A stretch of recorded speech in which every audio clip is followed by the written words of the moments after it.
એક મને પ્રસંગ યાદ આવ્યો. પૂજ્ય ડોંગરેજી મહારાજ એ દાદા આ વાત કરતા કે કાગડા કોઈ દી કારહે આવે ની ચકલા ચૂથાઈ જાય એનો અર્થ શું? એમ ડોંગરેજી બાપા એક પ્રસંગ કીધેલો. માનસરોવરમાં હંસલો ને હંસલી બે એમ કહેવાય એકવાર એ સફર કરવા માટે નીકળે છે. હવે હંસ છે કે નહીં એ પણ હજી એ પ્રૂફ નથી, હજી સાબિત નથી ભાઈ. પણ એક આપણી એક એવી જૂની માન્યતા છે કે હંસ ધર્મનું પ્રતીક આવે એટલે એ આત્માને પણ હંસલો કીધો છે. કોઈ પવિત્ર વ્યક્તિ હોય એને આપણે પરમહંસ કહી. એક હંસ શબ્દ આવી ગયો, બાકી હંસ કોઈ જોયો નથી અત્યાર સુધીમાં. કોઈ જોયો હોય એને મારા પ્રણામ. માનસરોવરે ઘણા જઈ આવ્યા છે, પૂછ્યો તમે હંસ ભાડ્યા? ઘણી વસ્તુ નથી ભાઈ. આ પારસમણી ક્યાંય નથી. લોખંડને અડે ને સોનું થઈ જાય એવું પારસમણી લગભગ મેં નથી પાડ્યો. પછી કોઈ જોયો હોય એને આપણે પ્રણામ. અને હોય તો હું વાત કરી યાર, અલગ નો વ્યા જઈએ આપણે પારસમણીને લઈને. લોખંડને અડે એટલે હોનું થઈ જાય. અત્યારે અમારે 1500 સ્ટીમ્બર પડી ત્યાં. એક સ્ટીમ્બરની 50,000 ટન વજન હોય એવી 1500 અત્યારે પડી. પારસમણી લઈને બધી નો અડાડી આવી ફટ ફટ ફટ કેટલું હોનું થાય ગણતરી તો કરો. પણ એ પારસમણી કહી શકાય. કોઈ મહાપુરુષ એવો હોય અને એને ન્યાય માટે તમે બોલાવો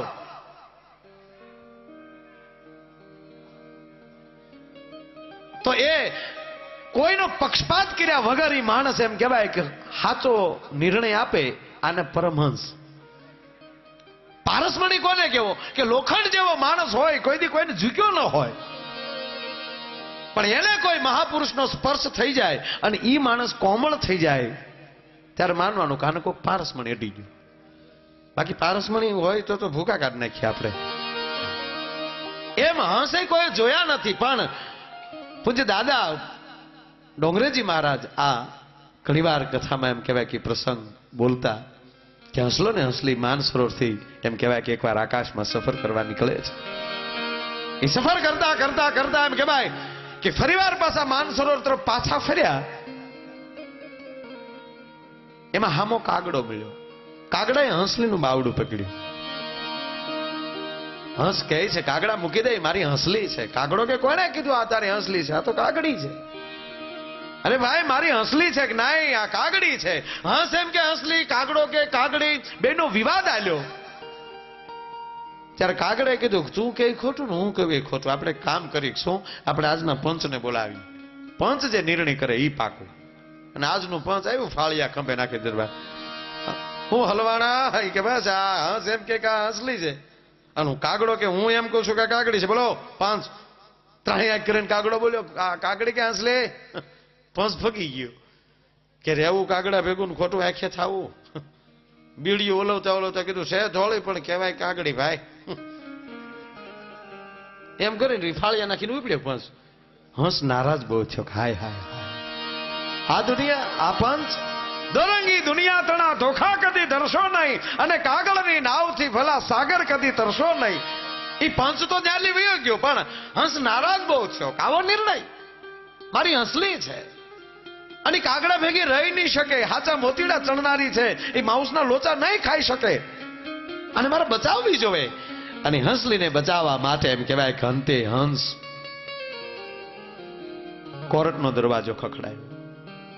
કોર્ટમાં કેસ મૂક્યો. કાગડા ઉપર વોરંટ ગયું.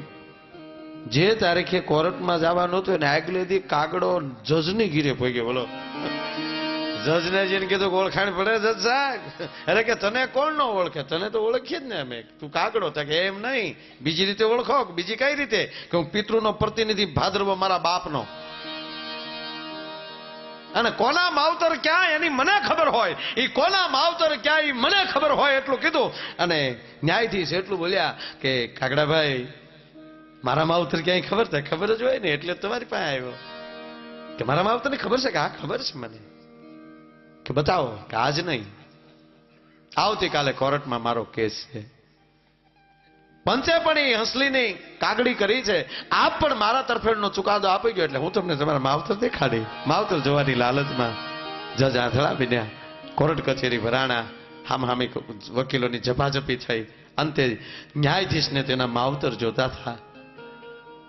એણે પણ કાગડા બાજુ ચુકાદો આપી ટાંક ભાંગી નાખી. હંસ ફરીવાર નારાજ થયો. હાય હાય, એ કાગડા કોઈ દી કારહે આવે નહીં. અહીંયા ચકલા ચૂથાઈ જાય, દુનિયાની રીત છે જુદી. અહીં સમજી ન સમજાય. એ હંસ ન્યાલી ભાગ્યો ભાઈ. હંસ તો ભાગ્યો સાહેબ. પછી કાગડો ભાગ્યો. કાગડો ભાગ્યો ને જજે કીધું કે એ કાગેશ, કારણ કે જરૂર પડે ને એટલે નામમાં વિશ્લેષણ લાગી જાય. ગધેડો હોય તો કેવું, કેમ છો ગધેશભાઈ? જજે હાથ કર્યો કે એ કાગડા ભાઈ ઉભા રહ્યો. હા સાહેબ, અરે મારા માવતર ઘરે ભૂલાઈ ગયો, સોરી, આવો મારી સાથે. એ આગળ કાગડો ને વાહે જજ સાહેબ. હાલતા હાલતા ગામની ગંદકી જ્યાં ભેગી થતી હતી, ગંદકી પાસે કાગડો આવીને ઉભો રહી ગયો. એ ગંદકીમાં બે જીવડા ખદબદતા હતા ભાઈ. એ બે જીવડા ખદબદતા હતા. એની સામે કાગડે ચાંસ લંબાવી ન્યાયાધીશને કીધું કે આમાં બે ખદબદ ને? કે હા, એક મમ્મી છે ને એક પપ્પા છે, દર્શન કરી લ્યો. એક બા છે ને બીજા બાપુજી છે, દર્શન કરો. ત્યારે હામેલી જવાબ આવ્યો કે કાગડા, હું જજ ને મારા માવતર આયા હોય. ત્યારે હામેલી જવાબ આવ્યો, સાહેબ હંસલી હંસની જ હોય, એ કાગડાની કોઈ દી હોય નહીં. આવા ખોટા ચુકાદા આપે એના માવતર આયા ન હોય તો હોય ક્યાં ભલા માણા? હે, કહેવાનો અર્થ કે કાગડા કોઈ દી કારહે આવે નહીં. અહીંયા ચકલા ચૂથાઈ જાય, દુનિયાની રીત છે જુદી. અહીં સમજી ન સમજાય. એક જણો 7 વાર ચોરીમાં પકડાનો, 7મી વાર જામીન લેવા ગયો, જજ ખીજાણા, ન્યાયાધીશ કે ધંધા ફેરવો, ધંધા ફેરવો. આ 5 વર્ષથી જોઉં છું, તું 5 વર્ષથી આનો આ ધંધો કરે છે. ઓલો કે તમારી બદલી ન થાય, એમાં હું શું કરું? બોલો, એને જજની બદલી કરાવી હતી, બાકી કોડાને કઈ ફેરવું જ નહોતું.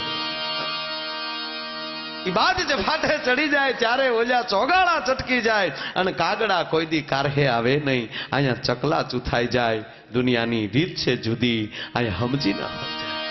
અને એમાં માણાને સમજો તો બહુ અઘરો. માણાને તો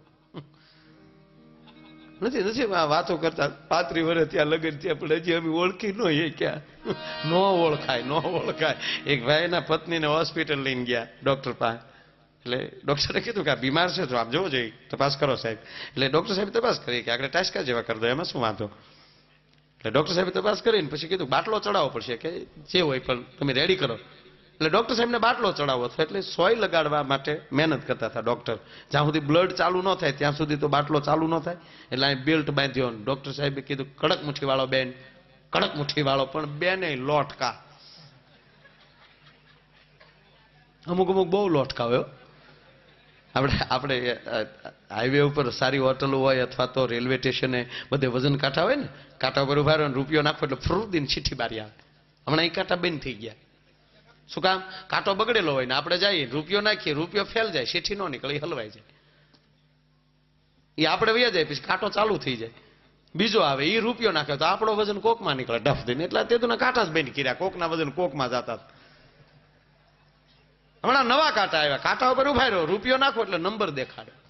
હમણાં ઈ કાંટા વયા ગયા, હાવ નવા કાંટા આવ્યા. કાંટા ઉપર ઉભા રહ્યો ને રૂપિયો નાખો એટલે કાંટો બોલે, 60 કિલો 100 ગ્રામ, નીચે ઉતરો. બીજો આવે, ઈ રૂપિયો નાખે એટલે પાછો કાંટો બોલે, 80 કિલો 200 ગ્રામ, નીચે ઉતરો. એમાં એક બેન આવ્યા, કાંટા ઉપર ઉભા રહ્યા, રૂપિયો નાખ્યો તો કાંટો બોલ્યો, એ કહે એટલા બધા ન ચડો. બોલો, કાંટાની કેપેસિટી પૂરી થઈ જાય. એવા તો આપણે કોઈ સહેજ નહીં ગુજરાતમાં, કોઈ એવું સહેજ નહીં જાડું. આ તો વાત કરું આપણે ગુજરાત, ભારતમાં નથી લ્યો ને. જાણે જાપાની સુમો હોય. હા, એક બેન સ્કૂલેથી આવ્યા જતા હતા ને, બાજુમાં 2 છોકરા સ્કૂલ પાસે સાથે આવ્યા જતા હતા. એમાં કોકે કીધું કે આ છોકરા તમારા છે? કે ના. કેમ તમારી બાજુમાં દોડ્યા? તો એ બેન ખીજાણા કે કેમ મારી બાજુમાં હાલો? એ કે બાજુમાં ક્યાં લે, સાંયે આવી.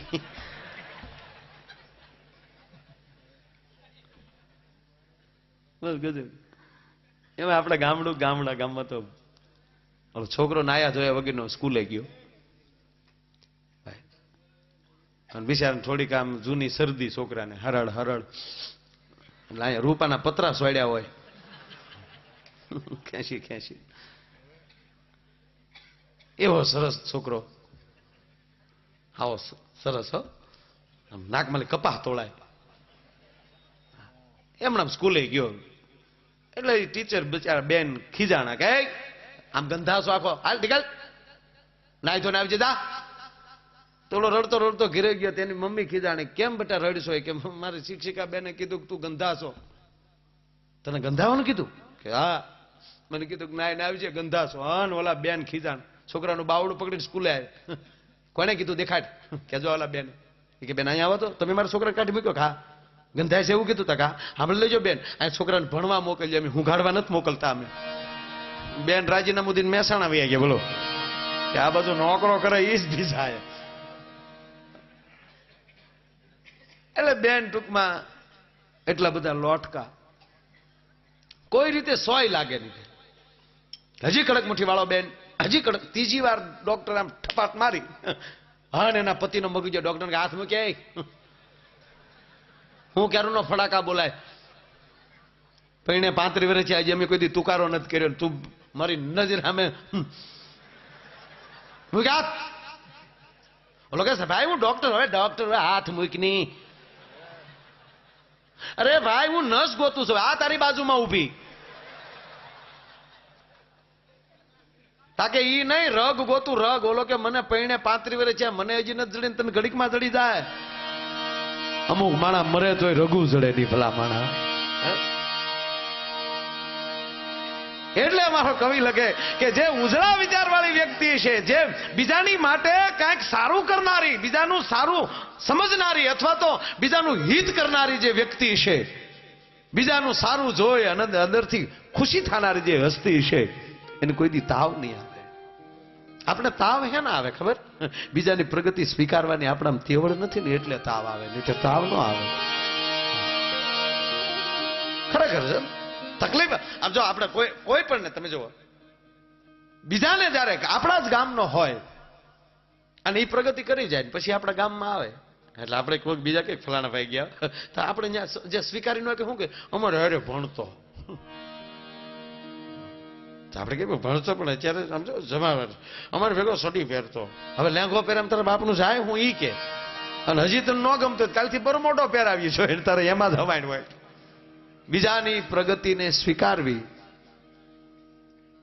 એ મોટામાં મોટી એમ કહેવાય એ પરમાત્માની કૃપા છે.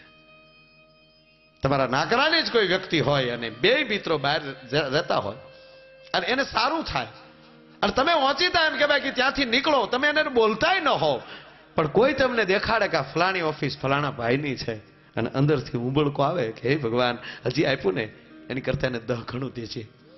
મારા ગામનો છે, આજ ભલે અમે બોલતા નથી પણ કાલે એની પાસે અમારે બોલતા થશું તો કોક દી એની પાસે બેહવા થાય, હજી એને તું મારા બાપ આપજે.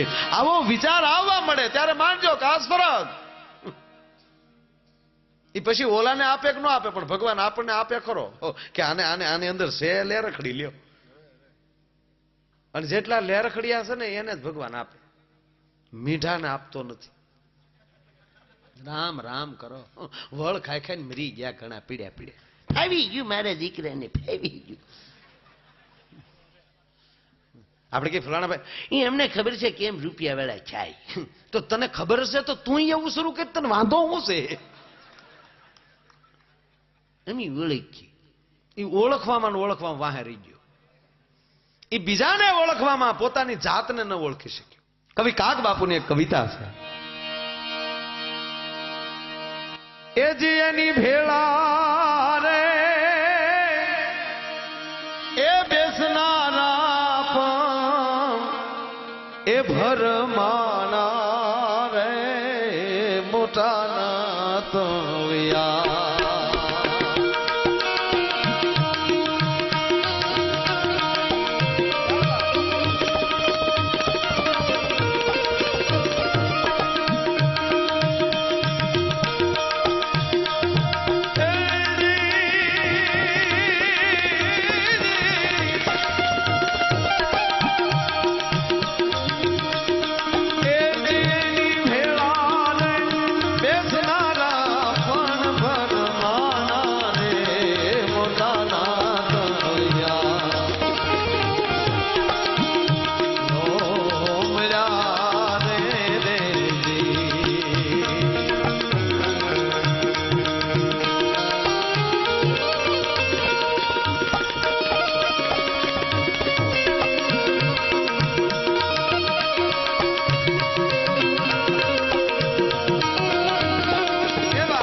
નારા પણ ભરમાણા, મોટાના તળિયા નો મળ્યા, ને જેનું તળિયું ન મળે ને એને જ મોટો કહેવાય.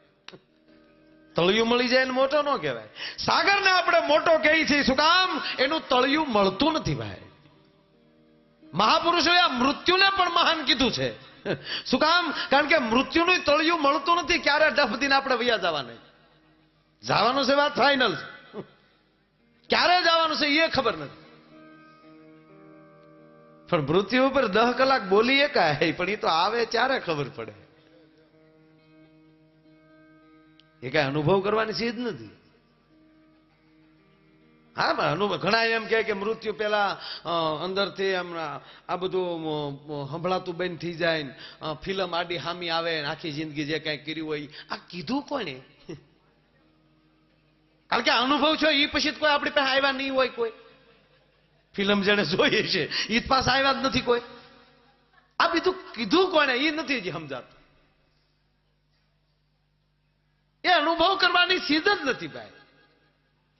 મને તો એવું લાગે છે કે જેમ આપણને નીંદર આવી જાય ને એવી જ રીતે મૃત્યુ આવતું છે. કારણ કે આપણે હોઈ ગયા પછી એવું જ લાગે મરી ગયા. કોના દીકરા છે, ક્યાં હુતા છે, શું ધંધો કરી છે, કોઈને કઈ ખબર છે? જાગી તરત કહો કે હાલે લે આપણે તો ફલાણા ભાઈ હાલો ને પ્રોગ્રામ બાકી છે, મરીશું આગળ. મૃત્યુ આપણે એ અનુભવ એટલો થાય કે નીંદર આવી જાય એમ જ થતું છે. પાછા જાગીએ એટલે બીજો અવતાર, નહીં નવા ખેલ. સુધારો આવી જાય તો જ લેર આવે ને. બીજી વાત કે તમે તમારી હાલ ફેરવી શકો. તમારા વાળની સ્ટાઇલ આપણે ફેરવી શકીએ, આપણે બધા કપડાની સ્ટાઇલ ફેરવી શકીએ. વાણિયા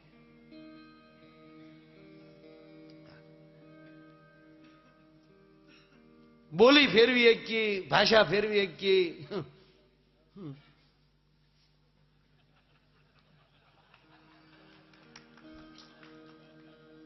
તમે આખું જીવન ફેરવી શકો 100%, પણ તમારો સ્વભાવ ન ફેરવી શકો. કારણ કે એ કંપની ફિટિંગ્સ હારે આવેલું છે. ઘણી બધી વસ્તુ કંપની ફિટિંગ્સ, ક્રોધ, ઈર્ષા, વટ, અભિમાન, અહંકાર, આ બધું હારે આવે કંપની ફિટિંગ. તમે કહો એ કઈ રીતે તેનો સોખો અર્થ. નાનું એવું બાળક હોય, એ નાનો ભાઈ, એક બાળક હોય, બીજો નાનો ભાઈ હોય, આ બે ભાઈઓ હારે રમતા હોય. એમાં નાનું બાળક હોય એના પ્રત્યે માં વધારે ધ્યાન દે. કામે ગયો હોય માં સીધી નાના ભાઈને ઘોડિયેલી તેડવા જાય તો ઓલું દોડીને મોટું હાલતા શીખ્યો હોય એ પેલા ખોળામાં નથી ગળી જતું ઈર્ષા કરતા? કોને શીખવાડ્યું એને? અથવા તો એ રિહાઈને બેસી જાય, વટ કરીને બેસી જાય, બધું ઢોળી ફોડી નાખે. આ ક્રોધ એને કોને શીખવાડ્યું? કારણ કે હારે આવેલો છે. કંપની ફિટિંગ કોઈ દી કારીગરથી સારું ન થાય. કંપની ફોલ્ડ હોય ને કારીગરથી ન, એ તો પાછું કંપનીમાં જાય ત્યારે જ મેળ આવે. સ્વભાવ ફરે નહીં સાહેબ, સ્વભાવ ન ફરે કોઈથી. હા, દરબારે 10 ખૂન કરી નાખ્યા ભાઈ. આ 2-3 બેઠા બધા આવી છે. પછી શું થયું સાહેબ? પછી એને એમ થયું કે હા આપણાથી પાપ થઈ ગયું. એટલે કોઈક હારા બ્રાહ્મણને મળ્યા. બ્રાહ્મણને કીધું કે આવું રીતનું થઈ ગયું છે, હવે શું કરું? ત્યાં હરદ્વાર ભેગા થઈ જાવ દરબાર, ગંગાજીમાં ખોખોળિયું ખાઈ લ્યો, તમારો જો પ્રશ્યાપાત કરો. હરદ્વાર ગયા, ગંગામાં સ્નાન કર્યું, 8 કોઠે દીવા થયા. હા હા હા, શીતળતા મળી. પછી તો સંસાર મીચ્છા લાગ્યો. કોઈ હારા સદગુરુ મળી ગયા ને એ પછી તો અહીંયા આવવાનું જ માંડી વાય. અબ હમ ગંગા કે ઘાટ મેં રહેંગે. ભાષા ફરી ગઈ. અને ભાઈ કોઈ હારા સદગુરુ મળી જાય ને એમાં ગંગાનો કાંઠો. આપણે કહેવત છે જુનાગઢ વિસ્તારમાં તમે 20 વર્ષ ગીધ રહીને તો સિદ્ધ થઈ જાય. એમ ગંગાના તટ ઉપર ખાલી તમે ખખોળિયું ખાઈ લ્યો, હાથા દિલથી હટરો કટરો હાડરો જોતટ ગંગા જાય તો એના કુળમાં કોઈ દી ભૂત ન હરજે ભાગીરથી. એક ખાલી માણસનું હાડકું પોગી જાય તો એની 71 પેઢી તરી જાય તો સ્વયં ઈ માણસ ન્યા રોકાઈ જાય, એને કેટલી શાંતિ. અને ભાઈ એ તો પછી ઉપડી ગઈ હાવ. ભાઈ સરપંચ હાથમાં માળા લઈ લીધી, હારા સદગુરુ મળી ગયા. ગંભીરસિંહ માંથી ગંભીરાનંદ બની ગયા.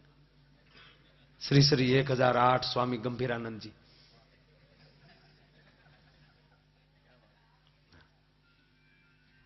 ફલાણા ફલાણા અખાડા.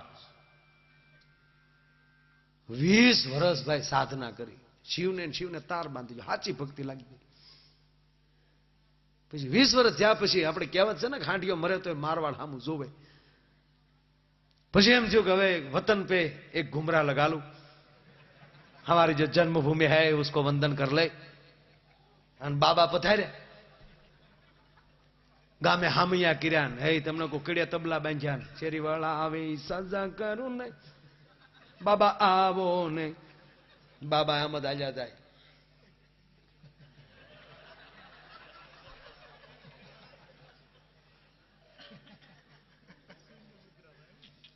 શૂન્યમાં યોગા નહીં વટી ગયેલા.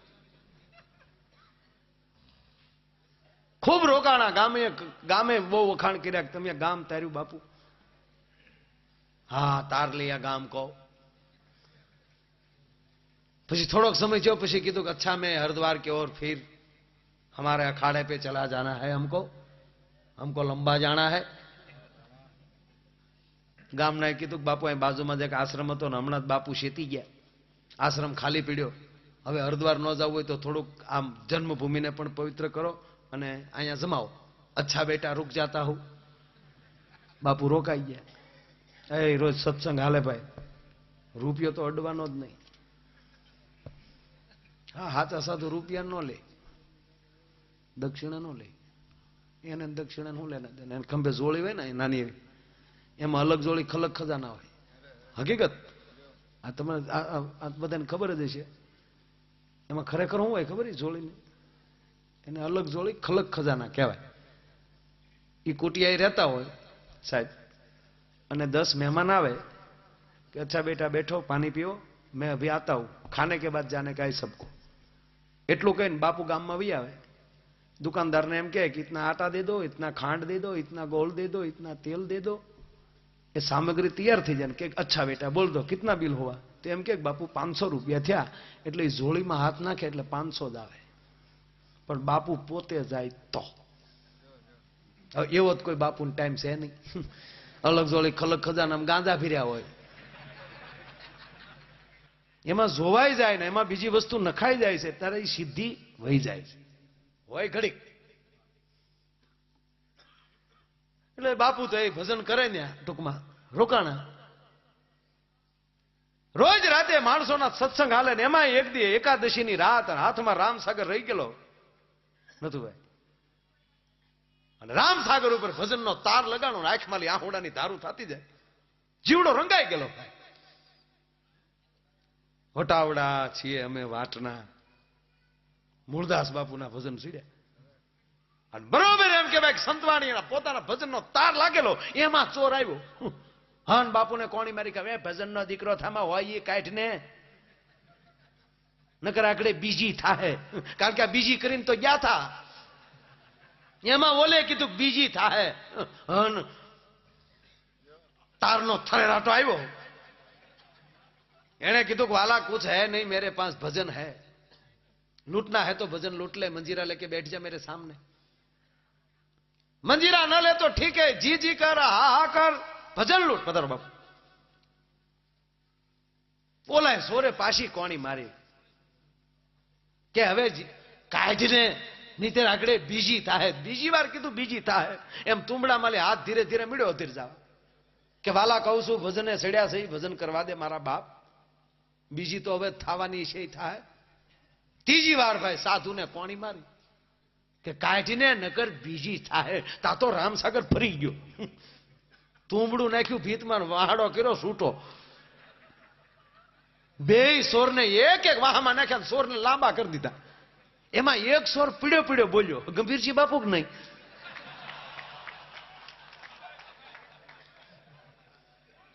બાપુ ને દાંત આવી ગયા કે આ ઓળખી કેમ ગયો, મને ગામ નથી ઓળખી ગયું.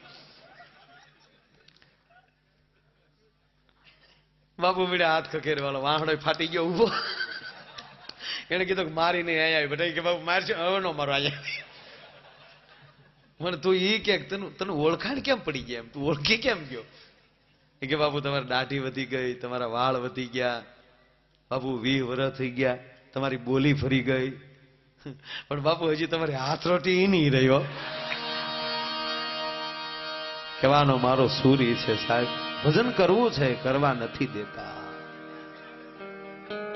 તમારો સ્વભાવ ફરી જાય ત્યારે માનજો સદગુરુની પરમ કૃપા. એટલે મારો કવિ લખે કે એની ભેળા વસનારા પણ ભરમાણા, આવા મોટાના તળિયા નો મળ્યા. તમે રોજ એને હારે, એમાં રોજ હારે રહેનારો તો પૂરો ઓળખી જ ન કે સાહેબ. બહુ નજીક રહેતો હોય ને એ કોઈ દી ન ઓળખી કે, કારણ કે એને હારે રહેવાનું અભિમાન એને ઓળખવાની દે. તમારે આખે આખું સ્ટેજ જોવું હોય તો અમુક અંતર જરૂરી છે, બાકી તમે અહીં સ્ટેજની નજીક બેસી જાઓ તમે મને ન જોઈ શકો. હવે નીચે બેસી જાઓ નજીક તો સ્ટેજ તમને દેખાશે નહીં. શું કામ? એ નજીકતા જે છે એ માણસને પૂર્ણતા જોવા ન દે.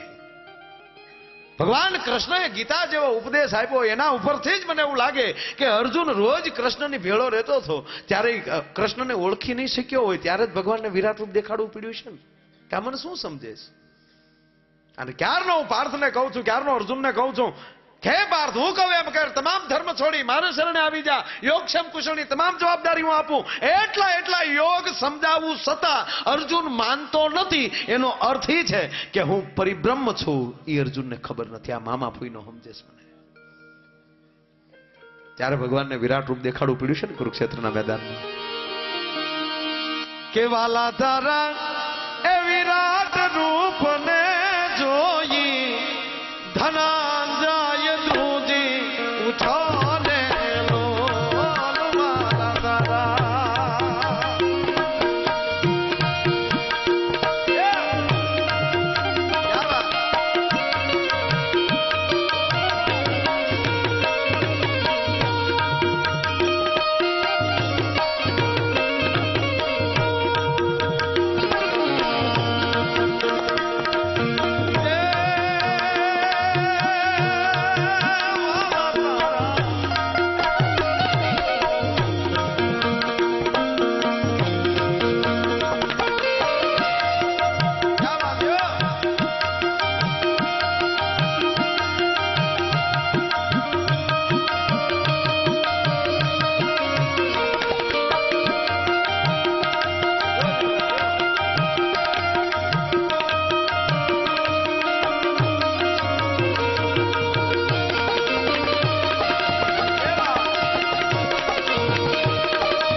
ધનંજય ધ્રુજી ઉઠ્યો. મારો કહેવાનો અર્થ એ છે કે એ પૂર્ણ ઓળખી નહીં શક્યો હોય. અને જ્યારે અર્જુને પૂર્ણ રીતે પરમાત્માને જોયા ત્યારે ધનંજય અર્જુન ધ્રુજી ગયો કે આહા, હું ખોટો ચિંતા કરું છું, જગતનો તાત મારો રથ હાકે છે, મારે બીવાનું શું હોય. એટલે કાગ બાપુ લખે છે કે એની ભેળા વસનારા પણ ભરમાણા, મોટાના તળિયા નો મળ્યા. લાંબા ઝાડ હોય ને એને વાવાઝોડાની બહુ બીક લાગે. શું કામ? એને એની જેવું ઝાડ તૈયાર ન, એની જેવું થડ બીજું કરી ન શકે. પણ વડલાને વાવાઝોડાની બીક ન લાગે. શું કામ? એનામાં એક બીજી તેવડ છે કે એક થડ હોય ને એવું બીજું એને કરતા આવડે છે. અમુક વડલા એવા હોય એનું સાચું થડ કયું છે એ જોઈ ન શકો એવા ઘેઘુર હોય. એનો અર્થ એ છે કે એ વડની અંદર પોતા જેવો કોક ઉભો બીજો થાય તો રાજી થવાની એનામાં તેવડ છે ને, એટલે એને વાવાઝોડા નડતા નથી. ભલા બાકી નજીકતા જીવે એ નજીક રહેનારો માણસ ગાયના આસળની અંદર જ ઈતડી ચોટી હોય. દૂધની નજીકમાં નજીક કોઈ જીવતું હોય તો ઈતડી જીવે, આસળમાં ચોટી હોય, પણ એ દૂધ પ્રાપ્ત ન કરી શકે દૂધની નજીક હોવા છતાં. એ હોય આસળમાં, હોય દૂધની નજીક, પણ પીવે લોહી. કારણ કે એનો સ્વભાવ લોહી પીવાનો છે, કોઈ દૂધ પ્રાપ્ત ન કરી શકે. એટલે કવિ કાગ બાપુ લખે કે એની ભેળા વસનારા પણ ભરમાણા, મોટાના તળિયા ન મળ્યા. ઓળખવો બહુ અઘરો. એ બીજાને છોડો, આપણી જાતને નથી ઓળખીએ ક્યાં. આના હાથે એક એક તલવારના ઝાટકે 10 માથા હેઠા નાખી દે એવી જોમ હોય છે કાંડામાં. એ છેલ્લે રકાબી ન પકડીએ કે મને વાટકામ સાથ દેજો. એ વાટકામ આપો તો હિલોળે સીડી હોય, જાણે દરિયો છો હોય અંદર.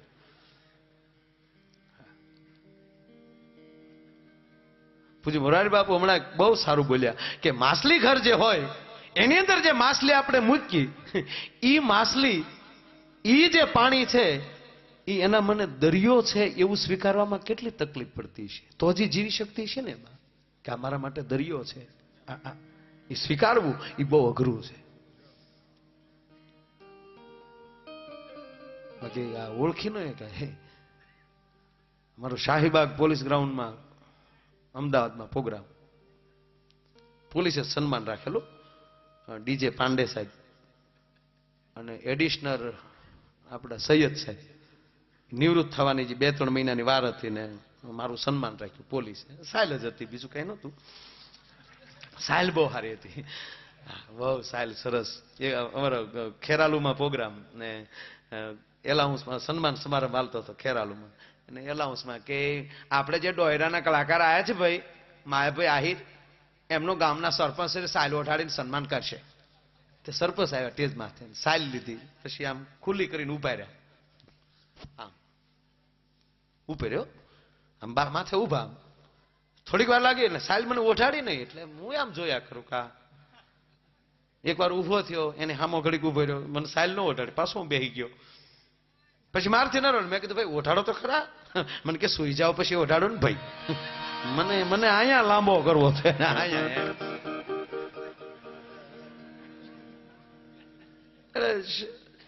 શાહીબાગમાં સાહેબ સન્માન બહુ સરસ, બહુ મજા આવી હતી.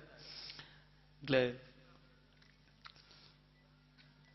બહુ સારી સાયલ હતી. ટૂંકમાં ગયા શાળામાં જવાહરભાઈ મને ઠંડી લાગતી હતી એટલે ઘરે મેં કીધું સારી સાયલ છે હાલો ને ઓઢી. એટલે ઓઢીને હૂતો, જેવો હૂતો ને તો એકલી હુંડિયું જ વાગે અંદર, હરોડ હરોડ. મેં તો હકેલીને છોકરાને આપી દીધી. મેં કીધું હાલો બેટા જાગરણ હોય તેથી કાઢજો. આ હોવાની સાયલ નથી, આ જાગવાની સાયલ. કારણ કે પોલીસ છે પણ જાગૃત છે ને, મિલિટરી પોલીસ આ બધું જાગૃત છે. શિક્ષકો તો ગમે ત્યારે ક્લાસમાં હોઈ જાય તો હાલે, આનાથી હુવાય નહીં. માંડ બિચારા ઘરે આવ્યા હોય ને હજી પોતાની યુનિફોર્મ બદલાવીને હજી જમવા બેઠા હોય ત્યાં રીંગ વાગે, 2 જણા ભાગી જાય, આ ભાગ્યા પાછા. જાગૃત છે પોલીસ. ઓલા બેંક લૂંટવા ગયા 2 જણા, આમ તો 10 જણા હતા પણ મેન 2 સીધા બેંક મેનેજર ને કાઢી નાખો બધું એમ કરીને કડીમાં હાથ નાખ્યો, પિસ્તોલ ભૂલાઈ ગયેલી. રિવોલ્વર રોકીને પગી ગયા થોડીને ઉતાવળીમાં. એટલે હસકાઈ ગયા, હવે શું કરું, કઈ છે તો આવ્યું નહીં કડીમાં. એટલે મેનેજર કે શું છું ભાઈ? એ કે પિસ્તોલ ભૂલી ગયા, કાલ દેખાડી દેજો, ઉપાડો બધું. લાવ્યા નથી એટલું છે ને, બચી ગયા અમે ત્યાં, લઈ જાઓ કાલ દેખાડી દેજો પિસ્તોલ. અને પછી ન હોય તો માલ પાછો દઈ દેજો, પછી કઈ એમ ન હાલે બાપુ.